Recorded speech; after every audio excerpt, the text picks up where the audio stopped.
Hi, you're listening to the My Body, My Story podcast. And that is when I hit the lowest, the lowest that I could go. I remember going out one day thinking, I just surrender now. That's it. Take me now if you can, please. And I put Roki on the grass next to me and he fell asleep, which was very unusual.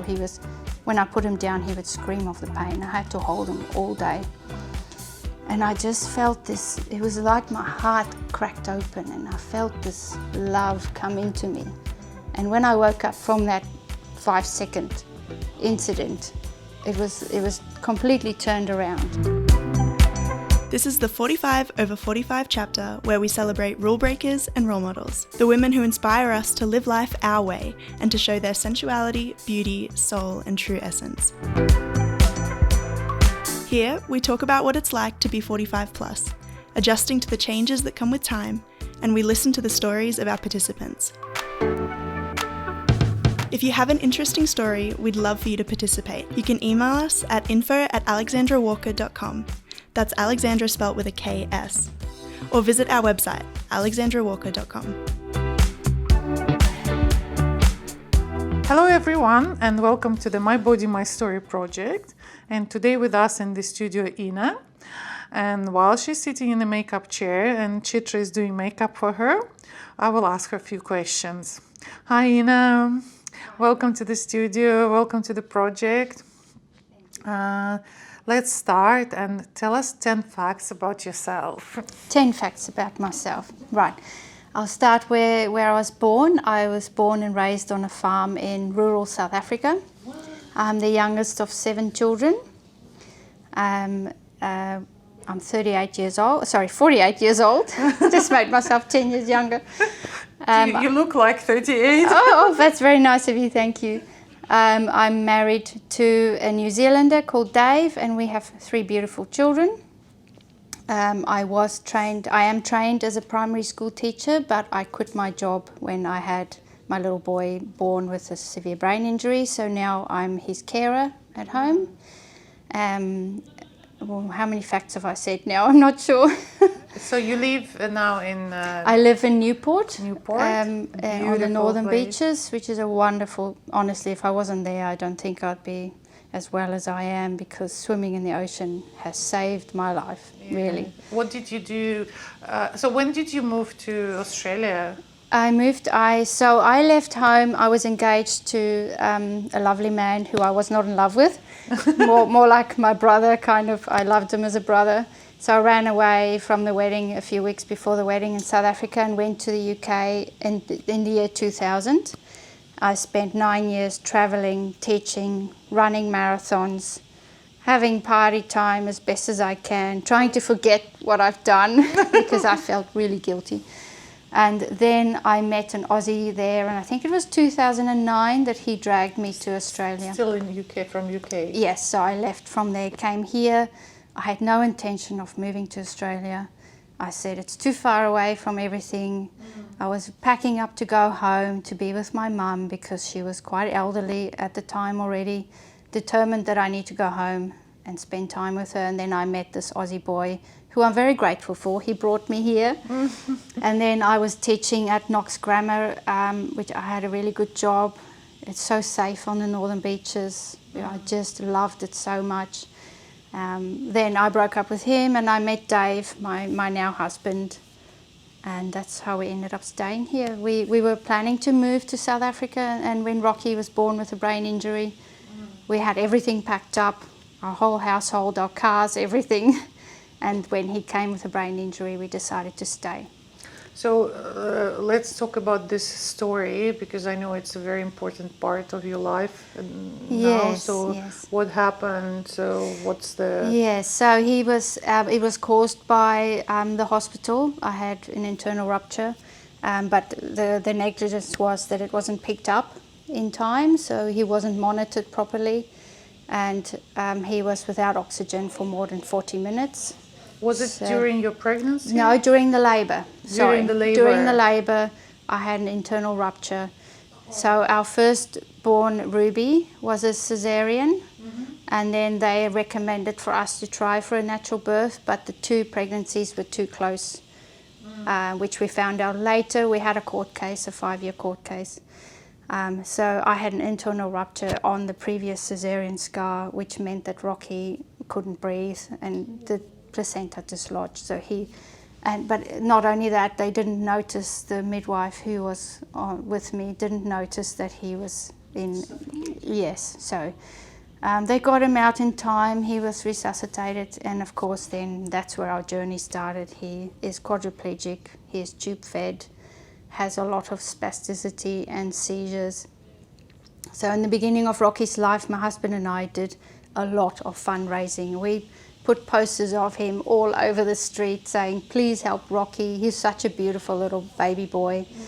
And we were devastated that his life was taken. In the 40 minutes, you know, he lost the life that he could have had, which was quite a journey for us. We raised a lot of money. We went to India 4 times for stem cell therapy because it wasn't available here. And we tried to fix him in the beginning of his life. You can imagine, when there's a little baby, he was in a lot of pain from the start. Really bad muscle spasms, seizures. We couldn't sleep day and night. So we did that for 4 years. We had the 5-year court case. I worked on him every day, did all his therapies at home. We took Ruby to India with us. She was only 18 months old. Stayed there for 6 weeks, had stem cell therapy, slept on the floor. We did that 4 times in the space of 5 years. Did it help? Do you believe it that helped a lot? Stem cells help? Yes, definitely. It helped a lot, but we couldn't sustain the fundraising. We did not have enough money. Roki developed, he could pick up a toy, you know, he couldn't move at all. He started sucking. But then during one of our visits there, we had a relapse where we ran out of one of his medications, and we were giving an equivalent medication there, but it was the wrong one, and he had what they call it's chemically induced seizures, which are different from normal seizures. So that caused more damage, and then we were sort of back to square one. And by that time, and I was pregnant with our 3rd child, Rosie, then. So it all became a bit too much, sustaining those trips and doing the therapies. So then when we returned after the 4th trip, Rosie was little, probably 2 years old, and I continued with doing a very strenuous therapy at home. It was 7 days a week. It was very, I needed 4 volunteers a day to move Rocky's body into crawling repetitions, to teach the brain the repetition. I did sensory patterning on him. I taught him to read. I made 5 books a week for him. I did all these incredible things 7 days a week without taking a break. And then Roki developed dystonia, which is a whole body back-arching spasm that we think was triggered by all the stem cells, because the last treatment she gave him a lot. So he goes into a growth spurt, too much for him, too quick. So then the dystonia was a terrible time for us. Dave and I had to hold him day and night. Dave was he's a builder. He would come back from home having to take over from me. I'd been holding him on the couch all day, and I had to rock him to get rid of the pain. Nothing helped. We tried everything, and that went on for 2 years. And that is when I hit the lowest, the lowest that I could go. I remember going out one day thinking, I just surrender now. That's it. Take me now if you can, please. And I put Roki on the grass next to me, and he fell asleep, which was very unusual. When I put him down, he would scream of the pain. I had to hold him all day. And I just felt this, it was like my heart cracked open, and I felt this love come into me. And when I woke up from that 5-second incident, it was completely turned around. And then I saw how this journey that we have together is here to teach me. And it completely changed the way I look at things. So then I started to delve into, what is this showing me? Him and I chose this life together. You can't believe that someone would choose a life in so much pain to teach others something. And that's when it started to change for us. And we found some CBD oil, cannabis oil, that really helped for the pain, which that's a whole nother story to go into that. But it was a game changer for us to think then, okay, he's here to fix us. we're not here to fix him, because we really tried to fix him at the beginning, which you can understand. If your baby is little and so sick, you would do anything that you could. So I think that's what he's teaching me, and my journey going forward. And it's part of the reason I'm here today, because this is something I would never do for myself. He's saying, Mum, he's holding up the mirror and saying, Mum, look at what you've done. Look how far you've come. Look at how much you do for me.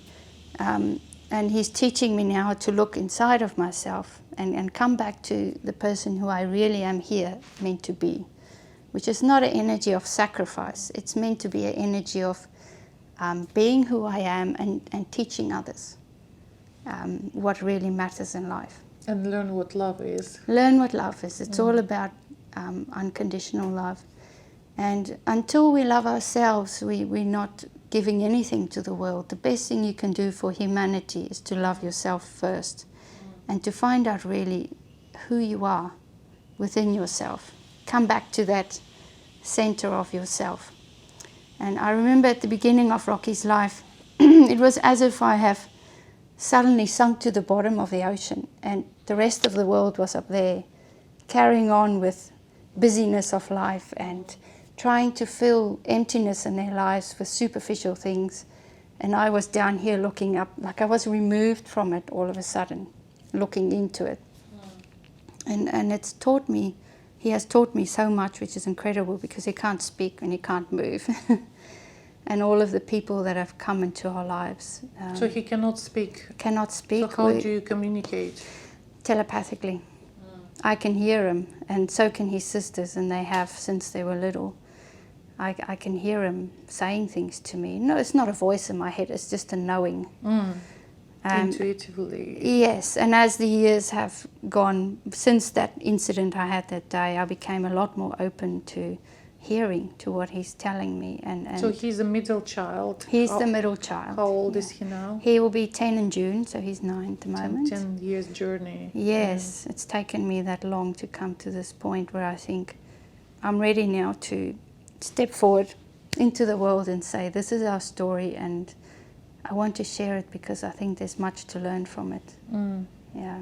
So what about, so you have he has older sister and younger sister as well? Yes, Ruby is 11. Yeah.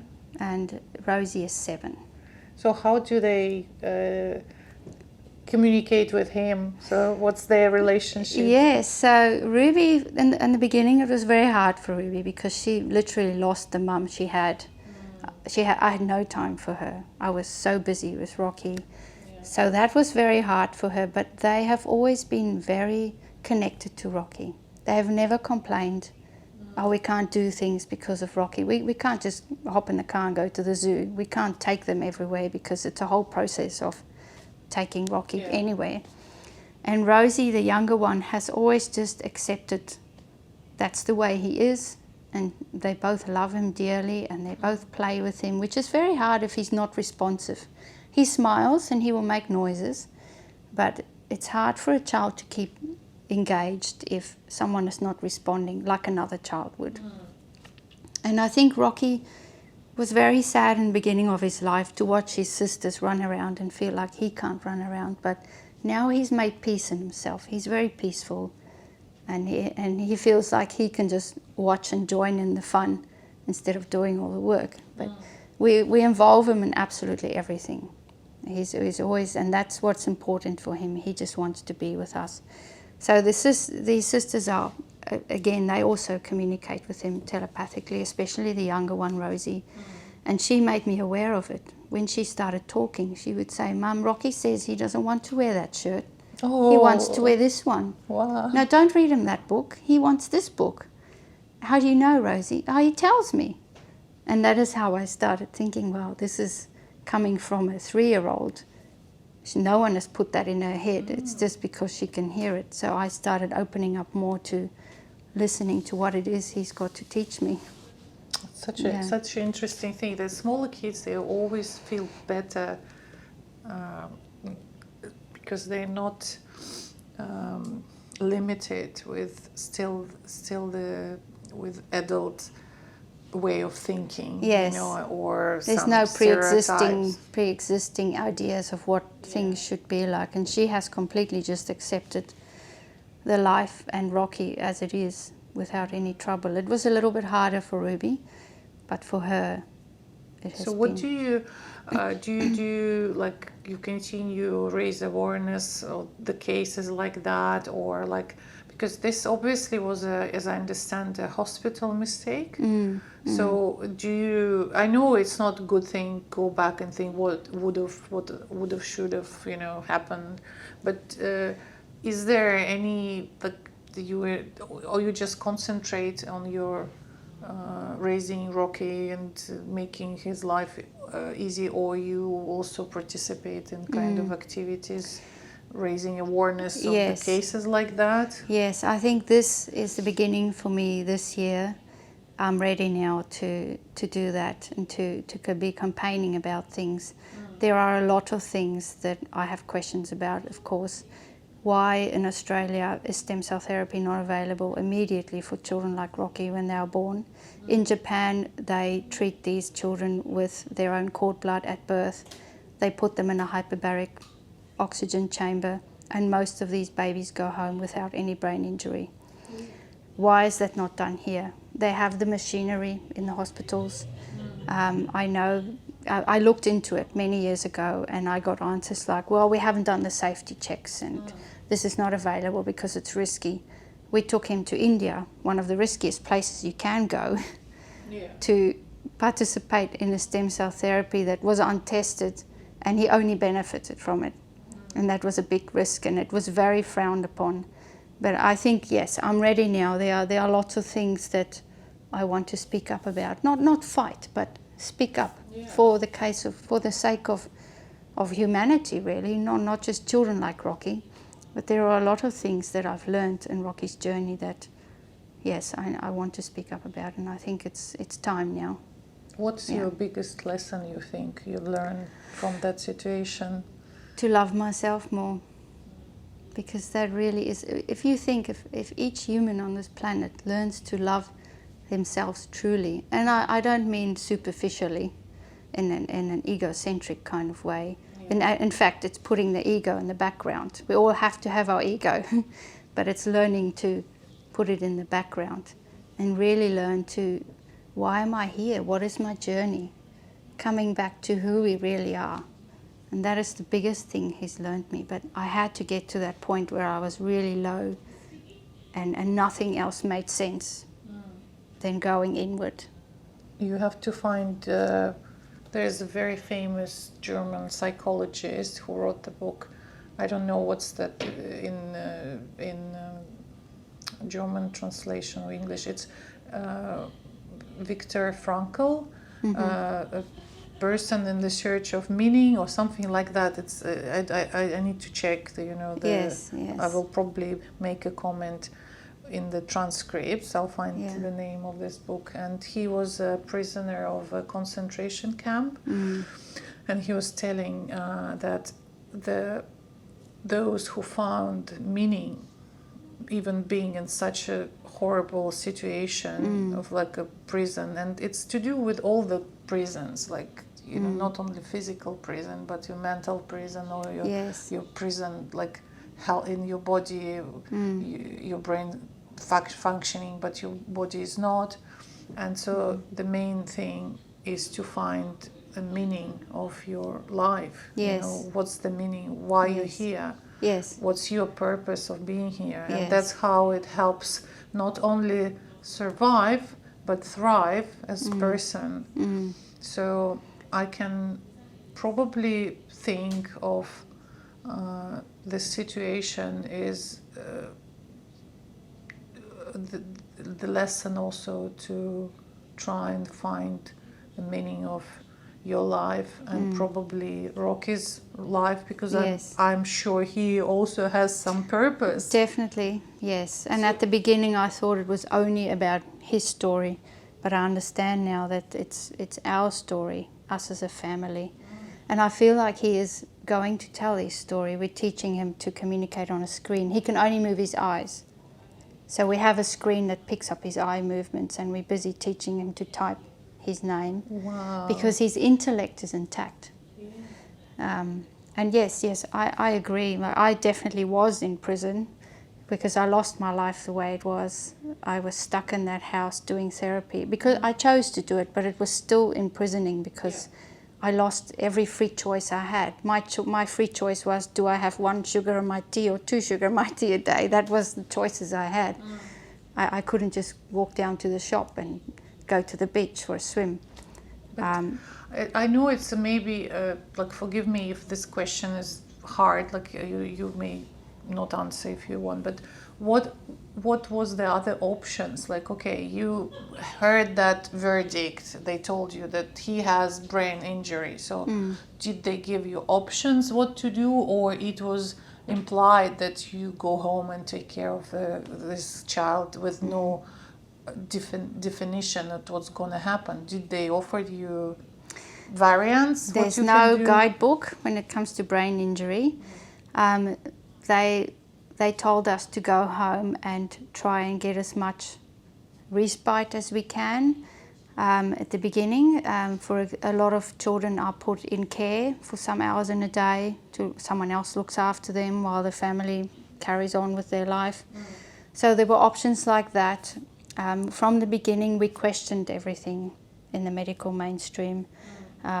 So for us, it was doing it ourselves because we wanted to make him feel like he is loved, even though this has happened to him. And we didn't want to offload his care onto someone else. So there is no guidebook, but we deviated away from mainstream medicine because we saw that the things that happened to him while we were in there, that it wasn't doing the best for him that it could. So we took control of his health. We make all his food ourselves. We grow most of his food ourselves. We're literally farmers in the middle of Newport Beach. That's great. So we have chickens? We almost, yes, we're getting there. getting to the chickens. So there is no guidebook, but we followed our intuition, our gut feeling. So it was your conscious choice. Yes. To stay and to take care of Roki. Yes. On your own and not trust to anyone else, but you are decision makers. Yes, we made that choice, which was very hard. I had to quit my job financially. It was very hard for us at the beginning before the court case. And Dave was a builder, so he continued to do building for as long as possible. But now we are both home. We grow all of our own food. We do Rocky's care, but we also get people in now to come for a few hours a day, and we've trained them to do the care and his schoolwork, his distance education. And so we feel like we have a happy balance now. And we did go to a place where you could leave your child, and we spend a weekend there, and it just didn't feel right to us. It felt like we could... So he's always with you? He's always with us. So you cannot travel, or have you ever traveled? Yeah, we can travel. For the first time this year, last year, I went to South Africa when my mum passed away. Well, first to see her, and then I went to her funeral, and that's the first time I left Roki ever. So we can travel, and Dave and I can have nights out. We can book a nurse overnight. But most of the time, we like to have Roki with us. We take him with us on the plane, and we go. So he was on the plane, so he... Yeah. How was his first flight? Was he... Well, when we flew to India, he was very little. Of course. Those were difficult days because we had to hold him on the seat because he's got no head control. Now that he's bigger, now that we've had the court case, they will buy a business class ticket for him and Dave so he can lie down. And these are also things, that I need to speak out about. There's no facilities for children who are disabled, who are bigger. There's nowhere on a plane to change their nappy. We had to do it on the floor. There's nowhere in the cities or in the towns where you can access a toilet safely, a clean one, where you can change a child who's 11 years old, not 11 months old.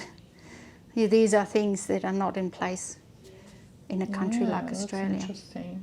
Yeah, you never think about that until until you're in that situation. Yes.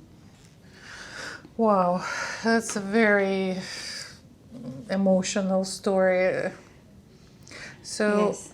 I know it's kind of you concentrated on Roki and like you say like you just start loving yourself and being 48, do you feel that aging coming, like, does it consume all your time that you focus on Roki, or now when you have some time for yourself you start noticing some maybe age changes or whatever, and what does it mean to you? Oh, becoming older. Yeah, you can call it this way. Yeah. Yes, yes. I would prefer to call it aging. Yes, yes. I think I really like where I am now. I feel like, yes, physically it's harder to deal with picking him up and doing all the physical work because it has taken its toll on myself and Dave. I ruptured my Achilles last year, which came from holding him on the couch for 2 years, swaying him because I had a lump there, even though I ruptured it while I was dancing on the dance floor, having fun, but it has taken its toll. So in a physical sense, it is a little bit hard, but it has forced me to look at how to deal with that myself. So I'm doing a lot of fascia work on myself, which I had done on Roki for 7 years, but not on myself. So he's saying, Mum, yes, you've done all this for me, but now what about you? So I'm doing a lot of fascia work on myself and stretching and yoga at home every day. Oh, good. Swimming in the ocean.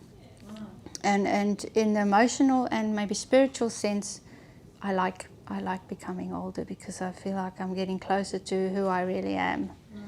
And if I look at the younger me, I had absolutely no idea. Yeah. And we have to go through a lot of life tests to finally start realizing who we really are. yes. But it became so much easier for me when I realized, when I could envision that Roki and I had on a soul level sat down and said, okay, we have these things to learn on a soul level. These are the lives we're going to have together, even how difficult it might seem to be. So once you see it like that we've planned this together as a family to come here, it's like a learning school, isn't it? And which makes any challenge easier. I'm not saying it's easy, but it makes it easier to accept. So you stop asking, why me? Why did it have to happen to such a beautiful child who nothing was wrong? He was textbook pregnancy, nothing was wrong with him. I didn't even know I was pregnant half the time. It was so easy. And you stop asking that, and now you think, well, let me stop wasting time. What is this showing me? Yeah. And I know from a lot of work that I've done that Roki and I belong to the same soul group. And in many lives ago, I had an incident where I was in charge of something very important. Someone undermined me, and something happened. Something catastrophic happened, and I banned myself on a soul level from that soul group. And I've had many consequent lives where I've had lived in an energy of sacrifice. I sacrificed myself for something, and in this life I've done it again. I've sacrificed. I quit my job. I gave up everything I could do socially. I lost friends. I kept the good friends, but I lost my life the way it was.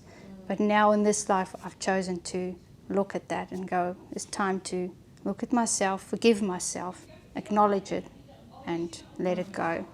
And he's come to help me with that. And that, to think that someone would choose a life in such a painful, he has daily pain. And that's very powerful, that he's chosen to do that and say, Mum, I'll come and help you with this. And for all of us. He must have been a very old soul, He is. who chose such a reincarnation in that body. Not easy. And it's evident throughout his life. We had a lot of volunteers that helped us in those 2 years. Sam is one of them. That's how I know Sam. And he has touched so many lives. Just being in his energy. People want to come back. And we miss Roki. We want to be with Roki. He's taught me so much. Do you have any like websites dedicated to him? Yes, we have a RokiRoad.com. Say it again, Roki? RokiRoad.com. RokiRoad.com. Yeah. Oh, So such a his nice... name we gave him. Yeah. So in the theatre, in the crazy moment of his birth, where 17 people were running around the theatre trying to resuscitate him, and I caught his world. gaze. He was over there and he was covered by so many people around him, I could hardly see him. And he looked at me and I knew. He must have told me. He said, "I'm Roki, Mum, I'm Roki." So they asked me what his name is. I said, well, he had a rocky start. He has to be Roki. Yeah. And we spelt it R-O-K-I. So it's RokiRoad.com. And on there, I wrote a lot in the beginning of his life. His whole story is on there. So people, if they're interested, they can visit this website. Yes, Yeah. yes. I haven't updated it lately, but I think the next phase now will come where I start to write about what it is I'm here to do. So what if you could go back to any age, what age it would be, and what advice would you give yourself at that time? I think I would go back to the age where I was running marathons, because I really miss that, which would be the age of maybe 30, 31. I really miss that freedom of running. I'm hoping to get back into it. And I think the advice I would give myself is have more fun and trust in your journey. Because at that point of my life, I was always looking for something like everyone else, looking to fill a hole, asking myself, why have I not met the perfect guy yet? You know, chasing that, where is my happiness? And I think if we can all learn to just live in the moment and trust the journey that we're on. It's very interesting that you answered this question focusing on you, and which is, for me, it's a great sign that it wasn't any age where you could change the situation, but it's about you, that you did something good you liked, and that's what you wanted to go back to. And it's just shows me that you've done a great job on accepting. Yeah. No, I would not want to change. I couldn't, because I can see now that we're both here for this reason. reason, yeah. So if your body could talk, what do you think it would tell you or ask you? Oh, are we having fun yet? I think I've become so serious, because you can imagine having a child with a disability requires a lot of organisation and being organised, and everyone in the house has a routine, and there's not much room for fun. And my husband is the fun. He's the crazy creative one that brings the fun, but I've always had to, okay, we have to do this, I have to write a list, I can't forget anything. And that's another thing about blaming myself. I want to be in control, not in a horrible way, but I want to take care of everything so that if something goes wrong, I can blame myself, because that's what I used to do. That's where it comes from that life thousands of years ago. So what was the question? I can't remember. About the body, what it would tell you and ask you, and you said you answered the question. Are we having fun yet? So I need to let go of being so serious and having fun now. Yeah. Yeah. It's a nice question. So if we move to subject of body image, I would ask you the question, where do you think, what do you think are the main causes of body image issues or insecurities? Well, that's very obvious, that everything that is shown to us to be so perfect and right, which of course it's not. You're bombarded with beautiful body images everywhere. And children grow up thinking that that's the norm. But your body image is what you chose to have in this life, and there's no right or wrong. And however your body looks in a certain stage of your life is a measure of what's going on with you on a soul level. For example, for me at the moment, I would like to be at least 6 kilos lighter, but I know that I'm... That's a slim girl is talking. No, but I want to run again, you see. I need to tread lightly. But I know that the weight I'm carrying is the weight of responsibility, which I now need to start sharing, and then I will lose weight, because I've tried everything. I've tried fasting, eating less, giving up all the things I like. We eat healthy already because we've learned that through Roki's journey. We grow all our own food, we eat really healthy. But so whatever's going on in your body at any stage in your life is a mirror of what's happening to you on a soul level. And that's what I've learned. So yes, body image is definitely, I wish people could dig a little bit deeper into not just the superficial, what you see.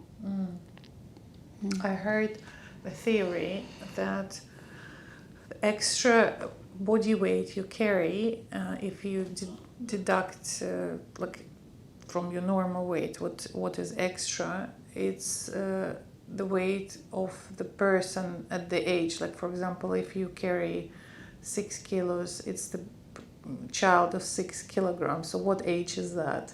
Or if it's 30 kilos, so probably it's a teenager. That's what the cause of your problems or the weight problem is there. Right, so that's a very interesting. It's from the psychologists I follow, and for me it was a very interesting subject to study.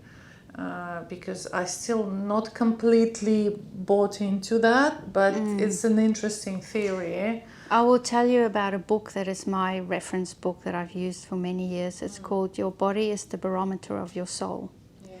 So whatever, and the lady who wrote the book, Annette Nuntel, I think her name is, she's not Earthside anymore, but she, after many years of working with people in a therapist role, she saw these patterns in different ailments, and then she started looking at what the psychological issue behind it is, and so she made the connection with, for example, I ruptured my right Achilles, and that is your physical doing for yourself. It's your right side. So you're talking about psychosomatic? Yes, so this book is a reference book, so if something happens to you, you look in there and it gives you... It's like the Louisa Hay... Yes, Louise Hay, well, she has the affirmations, which I read her books as well. But this is more of a reference. Yeah, it's very similar. It's like but more on a physical, you can look for this, and then you can find out on a soul level what it is you need to look at. So do you think that negative body image affects relationship, and in what way? Like, I'm not talking only about man-woman relationship, any relationship, friendship, work, I don't know, anything. Well, the body image is not a true representation of who the person really is. So you're only looking at what you can see. So it's very judgmental and very superficial. But when you have that insecurity about your body, do you think it affects your relationship? Definitely. Well, if you're insecure about yourself, you're not going to let people see who you really are, or allow yourself to be seen for who you really are, because you're putting up screens and boundaries around yourself to protect yourself. So if you don't feel comfortable in the body that you are, then you can't show people really who you are. And therefore you're not in your where you are in your life, the vibration of where you are in your journey is not in line of where it should be. So you're sort of out of whack.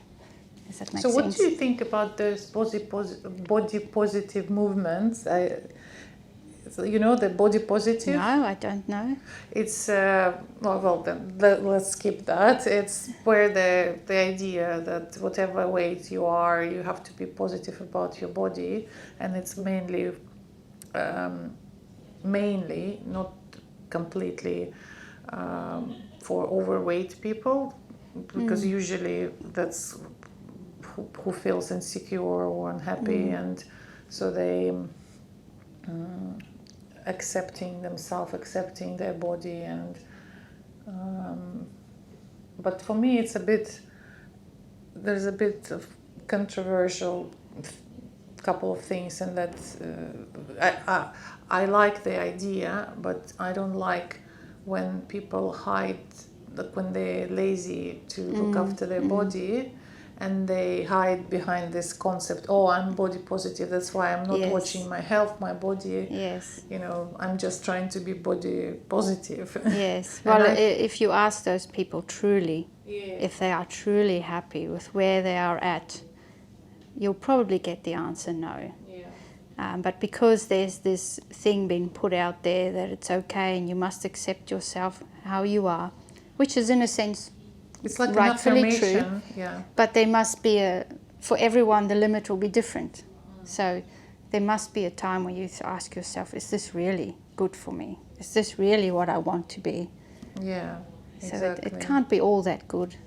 And I guess it's personal for each person.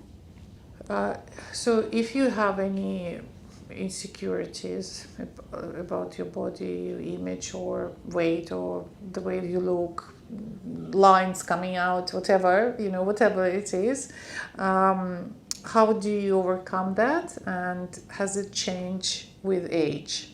I think I really have overcome that with having such a wonderful husband who calls me, I'm a pensioner because I had to get a pension because I care for Roki, and he says, oh, I'm married to the most good-looking pensioner on the northern beaches, and he calls me his silver fox, and I just decided to let my grey hair grow out now because it didn't feel right to cover up things anymore when I was uncovering who I really am. I just couldn't do it anymore. So I've overcome it largely by looking at what my children and my husband say, and then they say, Mum, we love the way you look. It doesn't matter. We like your silver hair. They draw me now with silver hair, whereas before I would have been really offended about that. So I think the journey of getting to know what really matters in life and coming back to who I am has helped me sort of disregard those physical things. And sure, it's nice to look in the mirror and think, oh, I look nice today. And I've grown used to the idea of seeing the grey hair and a little bit more weight than what I'm used to. But I now look in the mirror and think, you know, I'm evolving and I like where I am now. Does that answer the question? Yes, it did. My last question, if you have any favorite quote about being a woman, or maybe saying, or maybe your own thoughts? Being a woman, it's such a privilege to be a woman. The giver of life and the birth of everything. I do have a quote of Desmond Tutu, who was a well-known South African bishop, and he one day said, I secretly wait for the day where the world be ruled by woman. He said, it's time for the world to be ruled by woman, for us to come back to the womb and have all that unconditional love. So I think being a woman is such a privilege because we're the giver of life and unconditional love. Excellent. Thank you for sharing such a personal story, and I hope that people who listen to this podcast, it may touch their lives as well in some way. And if someone wants to keep in touch with you, we have your website. Of course, no problem at all. They can contact you anytime via your website as well. Yes, I can say for certain that this is a big step for me, and thank you so much for giving me the opportunity. And I know that I'm here in service of myself and all of humanity, so I hope that in the next part of my journey I can live that out to the fullest. Thank you. Thanks, Alex. If you have an interesting story, we'd love for you to participate. You can email us at info@alexandrawalker.com. That's Alexandra spelt with a KS. Or visit our website, alexandrawalker.com.